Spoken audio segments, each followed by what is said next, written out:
Friends नमस्ते, आप सभी को electrical and instrumentation engineering YouTube channel को सुस्वागत। पिछले वीडियो में मैंने डीओएल स्टार्टर मतलब डायरेक्ट ऑनलाइन स्टार्टर के बारे में बताया था। उसका लिंक मैंने डिस्क्रिप्शन बॉक्स में बताया हूँ।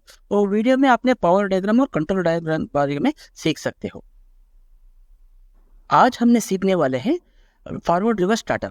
फॉरवर्ड रिवर्स स्टार्टर क्या होता है, उसका पावर डायग्राम कैसा होता है और उसका कंट्रोल डायग्राम कैसा होता है, और उसका working animation through power diagram और कंट्रोल डायग्राम कैसा काम करता है उसको हम देख लेंगे। यहाँ पर देखिए, मैंने जो कंपोनेंट्स लगता है फॉरवर्ड रिवर्स स्टार्टर के लिए उस कंपोनेंट्स को मैं लिस्ट आउट किया हूँ। यहाँ पे हमारा बस बार है, ये 415 वोल्ट 3 फेज 3 वायर 50 हर्ट्ज का बस बार है। उसके बाद हमारा 3 फ्यूजर्स है, उसका फ्यूजर्स का नाम दिया हूँ F1, F2 और F3। उसके बाद 2 पावर कॉन्टैक्टर्स है, ये फॉरवर्ड पावर कॉन्टैक्टर है, इसको K1 से जान सकते हैं, और ये रिवर्स पावर कॉन्टैक्टर है, ये K2 का नाम से जान सकते हैं। और यहाँ पे ओवरलोड रिले है, इसको शॉर्ट में OLR कहते हैं। बाद में ये फाइनल कंट्रोल एलिमेंट हमारा मोटर है, ये 3 फेज इंडक्शन मोटर है। और कंट्रोल ट्रांसफार्मर का जो एलिमेंट्स है वो यहाँ पे लिस्ट आउट किया हूँ। यहाँ पे एक कंट्रोल ट्रांसफार्मर लगाया है 415/110 वोल्ट AC। उसके बाद एक MCB का 2 पोल MCB।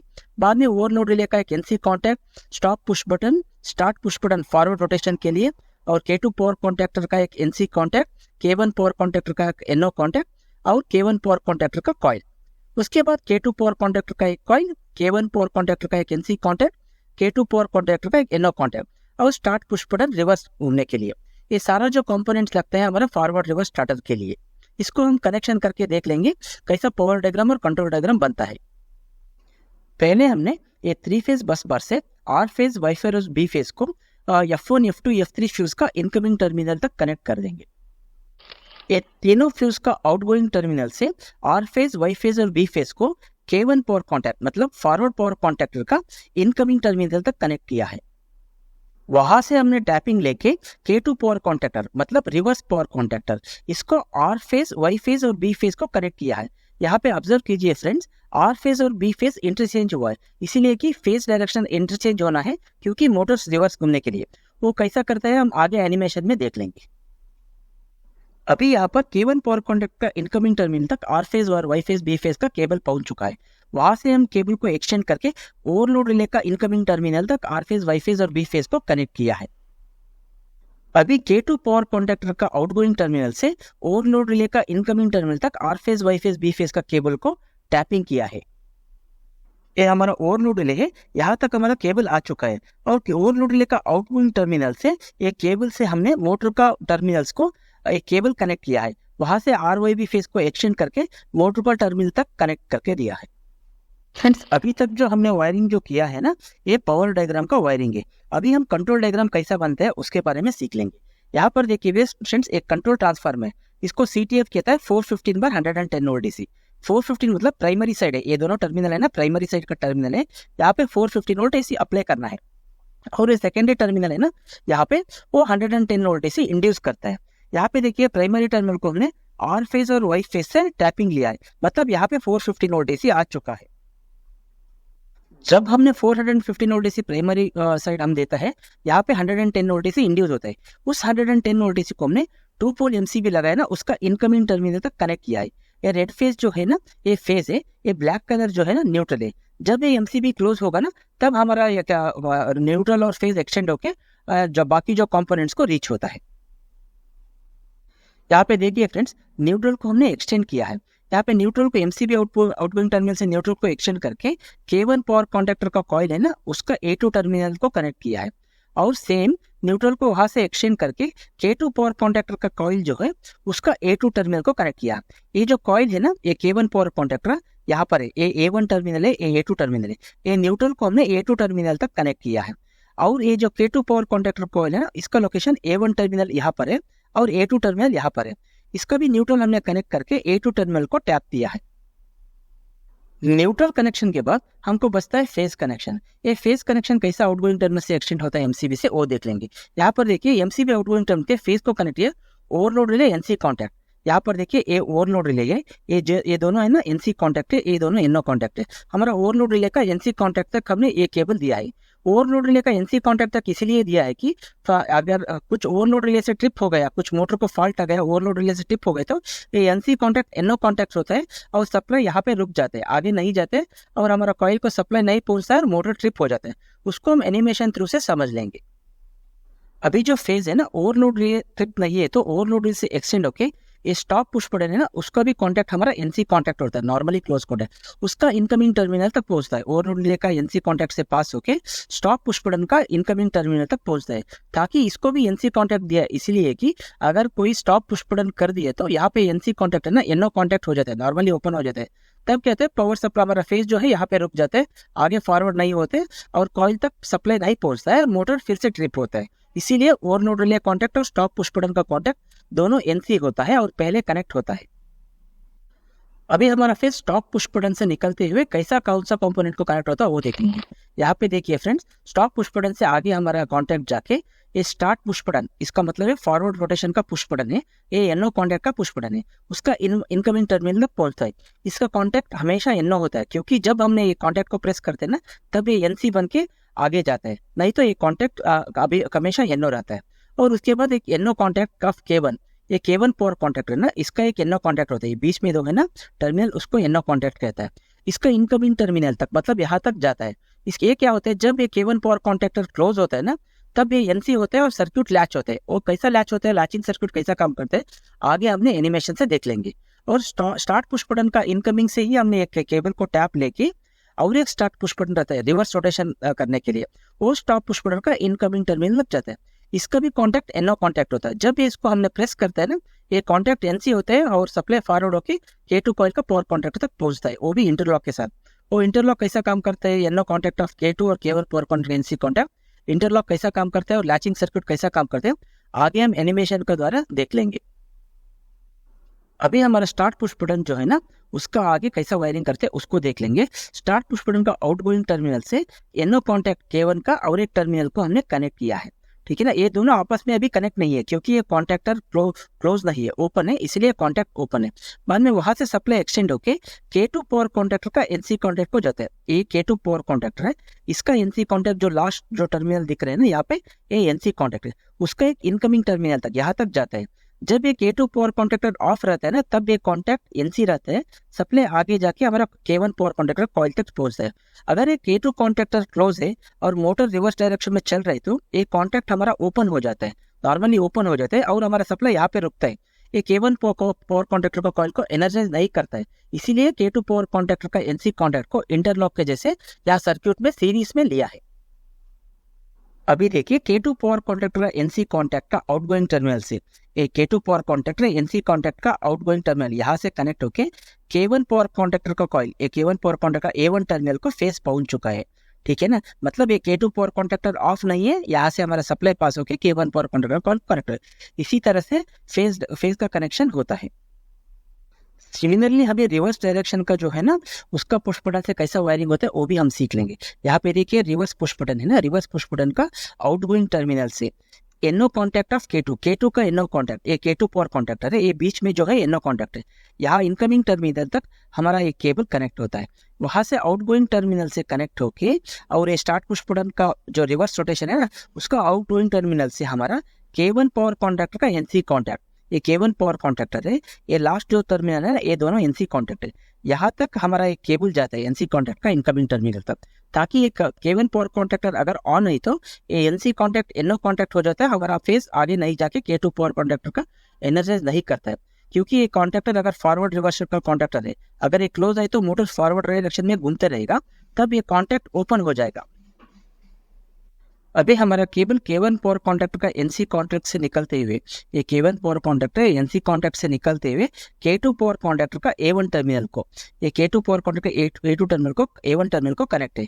क्योंकि K1 पावर कॉन्टैक्टर अगर ऑफ में है तो सप्लाई वहां से एक्सटेंड होकर K2 टर्मिनल को एनर्जाइज करेगा और मोटर रिवर्स डायरेक्शन में चालू हो जाएगा। ये पूरा सर्क्यूट जो होता है एक कंट्रोल सर्क्यूट होता है। इसी तरह से हम पावर सर्क्यूट और कंट्रोल सर्क्यूट दोनों को हम देख सकते हैं। और आगे हमने एनिमेशन कैसा होता है, एनिमेशन के थ्रू कैसा काम करता है उसको हम जान लेंगे। फ्रेंड्स अभी पावर सर्क्यूट और कंट्रोल सर्क्यूट कैसे एनिमेशन के थ्रू काम करते हैं उसको हम देख लेंगे। यहाँ पे देखिए डॉटेड लाइन से आर फेज, वाई फेज और बी फेज फ्यूज से पास होकर K1 पावर कॉन्टैक्ट का इनकमिंग टर्मिनल तक पहुंचा है और वहां से टैपिंग लेके K2 पावर कॉन्टैक्टर का इनकमिंग टर्मिनल तक पहुंचा है। यहाँ पे देखिए आर वाई बी फेज में ऐसा डायरेक्शन में है, यहाँ पे K2 पावर कॉन्टैक्टर में B phase, Y phase, R phase, यहाँ पे फेज जो है ना इंटरचेंज हुआ है। इसीलिए कि इंटरचेंज होने का मतलब ये है कि जब K2 पावर कॉन्टैक्टर जो होता है ना ऑन होता है तब मोटर रिवर्स डायरेक्शन में चलना है, इसलिए दो फेज को हम इंटरचेंज करते हैं। यहाँ पर हमने 415 वोल्ट एसी को टैपिंग किया है। यहाँ पे देखिए 415 volt AC primary side tapping किया है। यहाँ पे 415 वोल्ट एसी अवेलेबल है, यहाँ से 110 वोल्ट एसी अवेलेबल है। यहाँ भी हमारा एमसीबी क्लोज है। एमसीबी क्लोज होने से क्या हो जाएगा, न्यूट्रल जो है ना यहाँ से पास होकर K1 पावर कॉन्टैक्ट का A2 टर्मिनल को पहुंचाए और यहाँ से पास होकर K2 पावर कॉन्टैक्ट का A2 टर्मिनल पहुंचाए। ये K1 पावर कॉन्टैक्टर इसका A2 टर्मिनल यहाँ पे है और ये जो K2 पावर कॉन्टैक्टर इसका A2 टर्मिनल यहाँ पे। यहाँ तक हमारा न्यूट्रल पहुंच चुका है और जो फेज है ना ओवरलोड रिले का एनसी कॉन्टैक्ट से पास होके स्टॉप पुश बटन का एनसी कॉन्टैक्ट तक पहुंचा है और ओवरलोड रिले ट्रिप नहीं है, इसीलिए फेज आगे गया है और स्टॉप पुश बटन से भी फेज आगे गया है क्योंकि स्टॉप पुश बटन भी प्रेस नहीं है, इसीलिए स्टॉप पुश बटन प्रेस नहीं है। आगे जाके हमारा स्टार्ट पुश बटन का एनो कॉन्टैक्ट इनकमिंग टर्मिनल तक गया है। यहाँ पे स्टार्ट पुश बटन प्रेस नहीं है, इसीलिए आगे सप्लाई नहीं गया है। अगर हमें ये प्रेस करने से ये एनसी कॉन्टैक्ट बन के आगे चले जाएगा और वहां से टैपिंग होके एनो कॉन्टैक्ट ऑफ K1 का एनो कॉन्टैक्ट, ये K1 है ना इसका एनो कॉन्टैक्ट तक आया है। यहाँ K1 पावर कॉन्टैक्टर क्लोज नहीं है, इसीलिए सप्लाई आगे नहीं गया है। जब ये K1 पावर कॉन्टैक्टर क्लोज हो जाएगा ना तब यहाँ सप्लाई यहाँ से निकल के आगे चले जाएगा और यहाँ से हमने टैपिंग लिया है ना फेज को, ये फेज टैपिंग होके रिवर्स डायरेक्शन का पुश बटन है ना उसका इनकमिंग टर्मिनल तक गया है। जब हमें रिवर्स पुश बटन को प्रेस करेगा ना जब ये जो कॉन्टैक्ट है एनसी हो जाएगा, एनो से एनसी हो जाएगा, सप्लाई आगे जाके नेक्स्ट कंपोनेंट को जाएगा। सिमिलरली हमने वहां से टैपिंग लेके एनो कॉन्टैक्ट ऑफ K2, ये K2 जो है ना इसका एनो कॉन्टैक्ट तक जाएगा। जब ये क्लोज हो जाएगा ना, जब ये क्लोज हो जाएगा इसको ये भी क्लोज हो जाएगा और सप्लाई यहाँ से निकलते नेक्स्ट कंपोनेंट को जाएगा।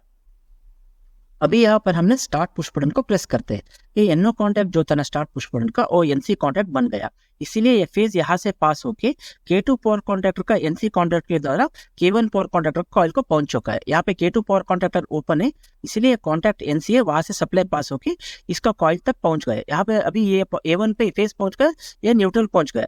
अभी हमारा कॉइल एक्चुएट हो जाएगा और पावर सप्लाई यहाँ से phase neutral phase R Y B phase है ना यहाँ से पास होकर ओवरलोड रिले के द्वारा मोटर को पहुंच जाएगा।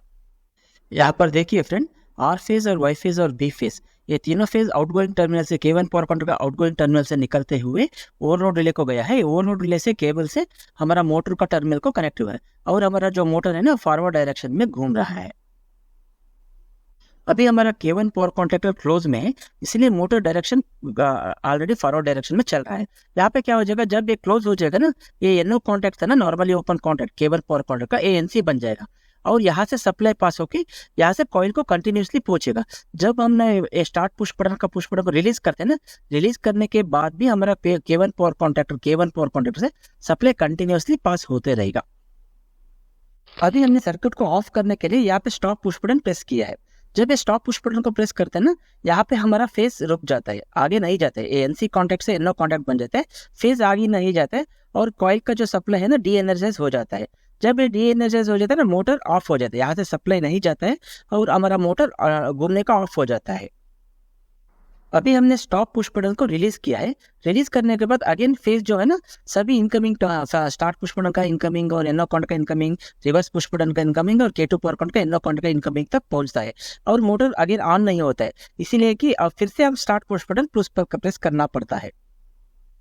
अब हमने मोटर का रिवर्स डायरेक्शन को चेक करेंगे। यहाँ पर क्या करेंगे, मोटर का ये जो है ना स्टॉप पुश बटन इसको हमने प्रेस करेंगे। जब इसको प्रेस करते हैं ना, ये जो एनो कॉन्टैक्ट है ना ये एनसी बन जाएगा।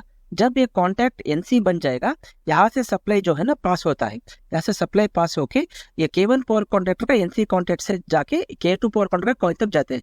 यहाँ पे K1 पावर कॉन्टैक्टर ओपन है, इसीलिए ये कॉन्टैक्ट एनसी रहेगा। अगर ये क्लोज रहने से कॉन्टैक्ट एनो हो जाता है और अभी ये ओपन है ना, इसीलिए वहां से सप्लाई पास होके K2 पावर कॉन्टैक्ट का A1 टर्मिनल तक पहुंचता है। यहाँ पे फेज पहुंच चुका है, यहाँ पे न्यूट्रल पहुंच चुके हैं। अभी क्या हो जाएगा, यहाँ से आर वाई बी फेज पास होके ओवरलोड रिले का थ्रू से मोटर को जाएगा और मोटर रिवर्स डायरेक्शन में चालू हो जाएगा। यहाँ पर देखिए फ्रेंड्स, अभी मोटर रिवर्स डायरेक्शन में चालू हो जाएगा। यहाँ पे केबल कनेक्ट हुआ है और मोटर रिवर्स डायरेक्शन में चालू होना शुरू कर दिया। यहाँ पे क्या हुआ है, बी और आर फेज को हमने इंटरचेंज किया है। ये इंटरचेंज करने से हमारा मोटर जो है फॉरवर्ड डायरेक्शन में था ना, रिवर्स डायरेक्शन में चालू हो रहा है, क्योंकि K2 पावर कॉन्टैक्टर ऑन है और फेज डायरेक्शन रिवर्स हुआ है। ठीक है ना।